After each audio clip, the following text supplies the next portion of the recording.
AI answered for you? It did the whole thing. I didn't know. No, I wasn't in the podcast. Right. It was just two people talking. Hey, do you know this Michael Staenberg? Or hey, and they had a whole thing, and it was the crazy. I can assure you we're not that prepared. Hey guys, Alex Rich. Ben Poremba. Hey, we are excited to let you know that we have episodes of our podcast, Jews in the Lou, dropping every other week, and you're not going to want to miss. We have some great guests lined up. Amazing. And while I have you, I want to thank the St. Louis Jewish Light for their incredible partnership and support of our podcast. St. Louis Jewish Light doing amazing work for our community, keeping us informed with stories, with updates. And visit stljewishlight.org. Subscribe to their newsletter. They'll keep you up to date on everything going on. Absolutely. See you soon. They did an AI podcast interview about me. They looked everything up on the internet and downloaded it, sent it to whoever the podcast, the AI podcast people were, and it sounded like everything about me with a woman and man's voice. Really? And so AI answered for you? It did the whole thing. I didn't know. No, I wasn't in the podcast. Right. It was just two people talking. Hey, do you know this Michael Staenberg? Or hey, and they had a whole thing, and it was the crazy. I can assure you we're not that prepared. Think about what I just said. Yeah, that's insane. That's creepy. That's scary. It's like, and they had everything right. Yeah. Unbelievable. Wow. And I said to myself, when they have everything right, okay, but it's when they start having some things wrong, you start to worry. I had my assistant pulled out. I needed to send a short bio, and I'm like, just write it up. And she goes, she pulled something out. She asked AI to write my own biography. There's tons of wrong things about it. I'm like, where did you pull that shit out of? They saw your picture. They said and you were born in Alabama. Yeah, exactly. There you go. I knew see the problem here. I knew the problem. Can't you hear the southern accent? Yeah. Oh yeah. So, no, I just think it's crazy. I'm just shocked by this. So Michael, for the watchers and the listeners, we're live and in person. No AI here. No AI here. Good. Okay. Good. This is us in the flesh. Good. What we're doing, Michael, is it's a super organic. It was born out of, actually, the reason we're doing it here is that we were sitting down here one day having breakfast, lunch, and we had a great conversation. It's like, we need to invite some other people into our conversation, and we wanted to invite prominent or influential or just Jewish people in our community that are doing something great, that live here, that are embedded in this community, and we wanted to celebrate them and celebrate celebrate Jewish life in St. Louis.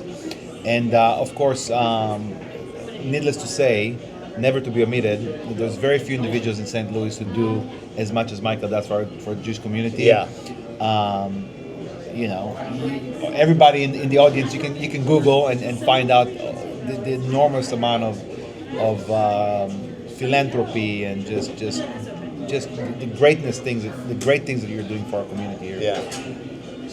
So, but it's a light, fun interview, conversation, not even an interview, a conversation. No, but I do think that leads into a good question that we can kind of talk more about, because obviously you do a lot to give back to the Jewish community. Right. And why is that? Why is that so important to you? It's important for a lot of reasons. I believe in giving locally because I live locally. I want to make a difference here. And it's the Jewish community. I was brought up about being Jewish. What does it mean to be Jewish? And my father always said, we grew up modern Orthodox, which was kind of interesting. Yes. But and he always said, what does the Torah teach you about tzedakah? And I said, 10%. He always said, we're not a 10% family, we're a 20% family. And he said, you have to help ourselves because nobody else is going to help us. Very well said. And that's what I always, I grew up with that, day in and day out, and always going to the synagogue, always taking a penny, a nickel, a dime, and a quarter. That's in the civil rights era when I grew up, But that was important. Yeah. And if you didn't have it, and you went to the shul, it was like, and I look at everybody, I give to other things, but 80% of my giving is to Jewish causes. organizations. Yeah. And I've had great mentors, i.e. Millstone, Tommy Green. They said, it's your turn. You can make the difference. Yeah. How do you do it? It's an honor. I'm just lucky to be able to do it. Yeah. And everybody has time and talent. I have both of those, but Sure. I also have a treasure. Yeah. And it doesn't matter how much treasure you have. What No, incredible! What I think that incredible thing. that's amazing, and I think that goes to show like how much Jewish people and the Jewish culture in general has each other's back. We were just talking about it earlier, as far as when you meet a stranger off the street, and you've never had a conversation with somebody, but you automatically know they're Jewish. You almost have to have each other's backs, no You matter what the immediately connect. situation, Yeah, because, immediately connect. like you said, we have to support ourselves. That's how you were. Everybody talks about Israel. I know you're from Israel. Right. Okay. How do you support Israel if you don't have a strong local Jewish community? Right. You can. You can't. So we got to start here. Hopefully we can support the people nationally, but also support the people in Israel. Yeah. It's not supporting the people in Israel first and forgetting about your local community. No. And that's what I want people to know. It's grassroots, absolutely. It's your immediate surroundings, your immediate community. But really, I think the greatest thing you can get in life is the ability to give, right? Right. It's the biggest gift that you can get is the fact that you can give. But Michael is a self-made man, and it's obvious that he's entirely informed by his Jewish upbringing, by his Jewish identity, and we talked about it yesterday. That one of the things about being Jewish is Neil deGrasse said it best. He said, Jews make up less than 1% of the world population, but over 40% or even 50% of Nobel Peace Prize. Nobel Prize winners. Right. So there is something in our culture, in our background, and this is not something to say in arrogance. It's actually, I say this with tons of humility, but there is something to be proud of by being us, and we should never be ashamed of it. We should never hide it. We should never. We should constantly celebrate it, and reach out to the other people around us. Absolutely. And so this is what that's about. Great. I think this is great. I mean, it's so important that people can all make a difference. Talking about being Jewish, I have a saying: same tent, different door. So it doesn't matter where you come from. Right. Just get in the same tent with us. Yeah. Right. And be Jewish. I say same company, different division. Yeah, that's what I was. I like that one. That's one I always use, but I like the tent analogy. Yeah. Right. But you're accurate with everything that you're saying. We've been talking a lot to a lot of different incredible people that, to be honest with you, I would think a lot of people would have no idea are Jewish because we're normal people. We're ingrained in the community. We're everything from a lawyer to a basketball coach to a restaurant owner. It does not matter. To publishers. Yeah. So Jewish people come in all different shapes and sizes, and I think that's what we want to celebrate. Right. We are celebrating Hanukkah a little bit, though, so we want to ask you, is there something, you talked a little bit about your upbringing, is there something from your childhood that you remember from celebrating Hanukkah, traditions that you carry on today? I always wanted to give something away. I never wanted to get a gift. I always wanted to be the kid that gave the gift to somebody else. You know what they say in the Talmud? Keep going to my Talmud. Soneh matanot yichyeh. You know what that means? Soneh matanot yichyeh. The one who hates gifts shall live. There's a blessing of longevity about the fact that you reject gifting and you give it. Yeah. Right. I mean, the sages said that there is longevity in the act of giving and sort of rejecting the act of receiving. So, but whatever, and this is Hanukkah amazing. was always, the great, 8 days of lights, and the candle never ran out, and all the good things. And it's just a day. It wasn't a religious holiday. Yeah. It's not a religion. It's not a religious holiday, and it's there's unbelievable. There's plenty of religious holidays. Yes. This one is not. No, this is just. It's like Thanksgiving. Right. And I don't mean it the same, but Thanksgiving is no religion. It's a day of. You come together and you find love. Right. Ben's been kind of telling a great story of Hanukkah where the more you nurture the love and the people around you, that's more what it's about, making that oil last the idea of the oil only having enough oil for one day of lighting up the temple, and it's lasting 8 days. So the idea is, cherish the things that you love, the things that you need, make them last longer, and it's not exclusive to Jewish life. No doubt. This is a lesson that we can teach others. No doubt. We want to have some fun with Michael Staenberg while he's sitting here with us. So we want to ask you, because we've been having different conversations. We've learned a lot of new words that we didn't know Yiddish. before. In Yiddish. How good is your Yiddish? How's your Yiddish? Is Not good. Is there a Not good. particular word that you like to use more than others?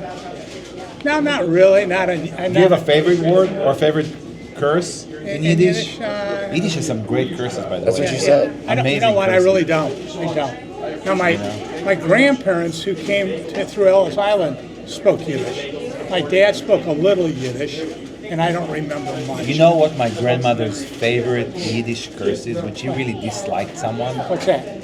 I'm going to say it in English instead of Yiddish because I don't remember the other. But it was something along the line of, may you lose all your teeth and have one tooth left, and may that tooth hurt you. There's one Yiddish word that covers all that. It's a That's saying. unbelievable. It's a saying, but Yeah. may you lose all teeth but one, and may that one tooth that you have left will hurt you forever, or something. How mean is that? Yeah, there's pretty terrible. It's pretty terrible. It's pretty terrible. She would also say, when she said basically go after yourself, the idea was go urinate in the sea or something like Sure. that. Unbelievable. So That's hysterical. it's a very fun language. So Did you, when you were bar mitzvahed, give us maybe a clue? Did you have like a theme to your bar mitzvah? There was no theme. no, on the these bar are mitzvah. Orthodox. this is- No, this was just what I was telling you. reading the Torah, reading the Haftorah, getting up there. We started at 8 o'clock and You were bar mitzvahed Orthodox? modern Orthodox. Okay. Yeah. Starting at 8 and finishing at 1. Yeah. There was no speech. That was the party. Yeah. That- no, Did that- your parents make you learn, or did you feel? No, my parents made me learn. Yeah. This was not on There's not an option. voluntary. Yeah, me either. Yeah. I mean, my teacher was. Let me just tell you. I mean, Hardcore. Oh, hardcore. I mean, if you doze off, I mean, this was like you pulled the stick out. I mean, It was a whole different world. It's important you're not there mumbling, words that don't make sense. I mean, But I know the prayers. yeah. I don't know what they mean. I don't. I can read Hebrew. Sure. Do you still go to synagogue occasionally? You go to That's right. services? Yeah, I go. I try to go to different synagogues. I that- belong to all 18 here. Is that right? I do. I belong to every synagogue here. Yeah. You never know when you're going to pop Well, up. no, but I'll Read. go to- Michael gives to all 18. I know, but I like Do we have going- 18 synagogues in St. Yeah, Louis? well, I belong 18. to. I think there are 18. High synagogues in St. Right. Louis. love it. And so I go and I'll just show up and walk in, and people look at me like, "What are you doing here?" Well, is there a mission here? Yeah, I mean, yeah. I like going. You know what I do? I turn my phone off and just sit there and think about what I'm trying to accomplish. Yeah. That's it. Nothing. Do your kids have the Jewish bug? Do your kids? I think are they informed? a couple of them Yeah. do. I think they. It's like all This kids. year after October 7th, after the sort of the unbelievable rise in anti-Semitism, animosity toward Jewish people, I don't think they feel it as much as the college kids or the high school Yes, kids. sure. I'm a big supporter of JSU, Yeah. and one of the things is, in high school especially, and certain college campuses, it depends on the college. Yeah. But I don't feel anti-Semitism in my work. I don't feel like anybody says, "Oh, he's Jewish," Right. or "That Jew won't do that," or That's that. good. Yeah, that's I don't, and I don't feel threatened by people or that. Nobody in business says, "Oh, he's lucky because he's Jewish." Right. Now, if I'm in high school, though, and look at, it's a hard, slippery slope on the Palestinians. I don't want anybody to die. Right. Yeah. But you can't just ignore what happened. Sure. Of course. I mean, you just can't. And if you look at it all over there, the world's changing so fast. I've been to Israel 80 times. Yeah. I still don't understand if you go to Jerusalem, it's one thing. Yeah. If you go to Tel Aviv, it's another. Yep. You go south, it's another. And you go north, it's another. Yeah, it's not a monolithic. We're not a monolithic people. Not all. Like you said, there is life within and dynamics within Jewish life too. I mean, there's people of all different backgrounds, Yeah. of different ethnic backgrounds, of different socioeconomic backgrounds. Yep. We're not made one, you know. And so that's the thing, you know. People generalize about us, about our people, Jewish people, yeah. and they think that we're all made the same thing, I the mean, same. we're different. We're all different. Oh, we are so We different. comes in, like we said, we come in all different shapes and sizes. We talked about it's the same idea of of the matzah ball, right? Yep. Yeah, You know, people every like them all grandma- different ways. Yeah, exactly. There's no one right way to do it. So That's true. As long as yeah. it's your mother's. as long as it's your mother's, Or it's always the That's best. right. Well, we appreciate you, We really appreciate you. taking the time to sit No, down I'm with glad us to and do it. chat. Yeah. So, we wanted Michael, to celebrate we- Hanukkah with you. Yeah, so this is going to culminate in a big party that we're doing, a Hanukkah brunch that we're hosting at Deli Yep. Divine. When are you holding it? Sunday, the 29th. I'll be here. We'd love for you to Very be good. here. Okay, I'll come. We'll Okay, have we'll Amy see. reach out. Yeah, with we have And the Appreciate night prior, I'm doing a big Hanukkah pop-up bar at Ballpark Village Okay. that's as well. So We'll I say sent some stuff to Yeah. all the folks at the J as well. So, So we really want to get the Well, but I college want to kids make in sure the here. light knows that. yeah. Yes. So, do you mind passing it along? well, That'd you be see, great. if somebody send me the thing, Sure. and I'll have you. I'll have Avi Tall is who I'll have her pass along to you. Please, and then I'll do the same thing here. Yes, absolutely. And I have a And little, please- I have a little ability to do that. Yes.